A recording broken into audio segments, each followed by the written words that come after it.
Hello, you are watching an interesting video on nature of men's conversations with their friends could encourage sexual aggression. Please read this disclaimer carefully. Researchers have reported that the nature of men's conversations with their friends could encourage or discourage instances of sexual aggression toward women. Researchers have reported that the nature of men's conversations with their friends could encourage or discourage instances of sexual aggression toward women. Certain types of conversation among male friends could foster the perception that sexual violence is normative. Our study examined the role of perceived pressure to have sex by any means and the types of language friends used when discussing women and predicting young men's self-reported sexual aggression, write the authors.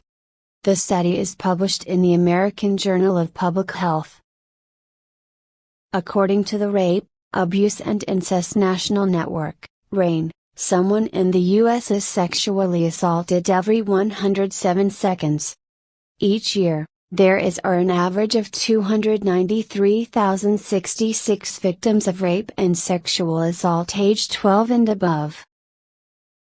It is clear that sexual violence is a huge problem in society. The new study also gives a frightening indication of how prevalent it can be.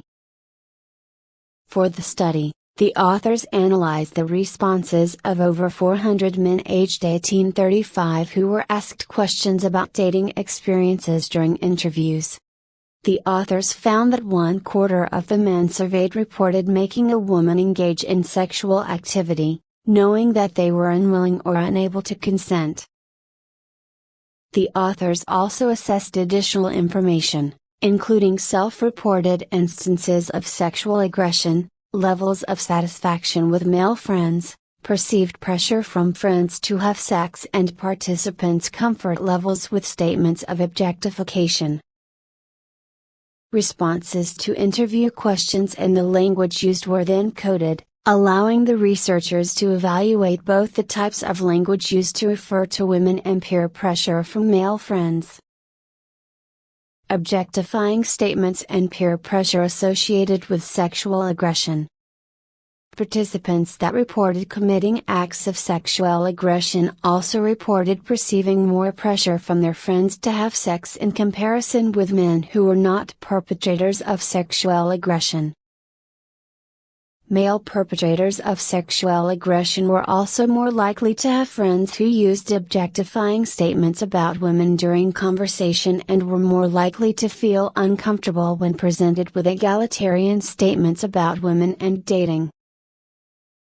Angela J. Jacques-Chiura, Ph.D., one of the authors of the study, told that their research could be used to enhance previously existing interventions to hopefully reduce the numbers of men committing acts of sexual aggression. Bystander intervention programs, a common sexual aggression prevention strategy, could benefit by improving participants' confidence in responding constructively to situations where women are being objectified. If such situations go unchallenged, they can foster the perception that sexual violence is normative. The study only evaluated participants from the Detroit metropolitan area and collected responses from one point in time. As a result, further studies will be required to determine how representative of a general population the findings are. Jacques-Chiura told that future research could include conducting surveys in which sexual aggression perpetration and peer norms are assessed at multiple points in time in order to evaluate their reciprocal effects. RAINN states that sexual assault has fallen by more than 50% in recent years. They calculate that the progress made in reducing acts of sexual violence, partly attributable to bystander intervention programs, has saved an estimated 5.5 million Americans from becoming victims. At the end of last year, we reported on a series published in The Lancet claiming that, despite some improvement, Not enough is being done to tackle violence against women. The authors recommend 5 actions they say policymakers worldwide should undertake. Notes and references.